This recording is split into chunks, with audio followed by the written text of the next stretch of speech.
في يوم من أيام التاريخ الدنيا كلها كانت غرقة في ظلام، قلوب قاسية، ظلم منتشر، وأمل ضايع. فجأة نور أضاء الوجود كله. اليوم ده ما كانش يوم عادي، كان يوم ميلاد النبي صلى الله عليه وسلم، يوم المولد النبوي، يوم بداية حياة جديدة للعالم كله.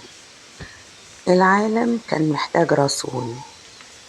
العرب كانوا غارقين في الجاهلية، الناس بتعبد أصنام من حجر، والقلوب مليانة قسوة وظلم وجهل.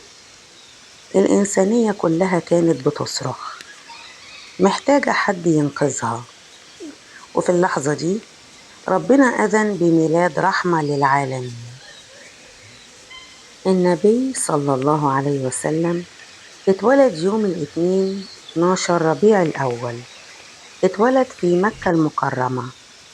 مفيش يوم مر على الدنيا كان أعظم من اليوم ده. البيت كله نور.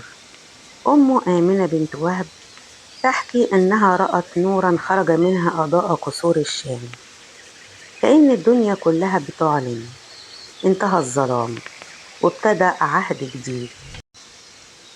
المولد النبوي مش مجرد ذكرى تاريخية، ده ميلاد الأمل. النبي صلى الله عليه وسلم جه يعلمنا الرحمة، وما أرسلناك إلا رحمة للعالمين. جه يعلمنا معنى الأخوة، معنى إنك تكون إنسان بحق. المولد النبوي رسالة تقولك مهما كانت حياتك ظلام، في دايما نور تقدر تبدأ منه من جديد. النهاردة وإحنا بنفتكر المولد النبوي لازم نسأل نفسنا، إيه نصيب قلوبنا من النور ده؟ هل قلوبنا لسه شايلة رحمة النبي صلى الله عليه وسلم؟ هل حياتنا ماشية على خطاه؟ خلي يوم المولد بداية جديدة ليك.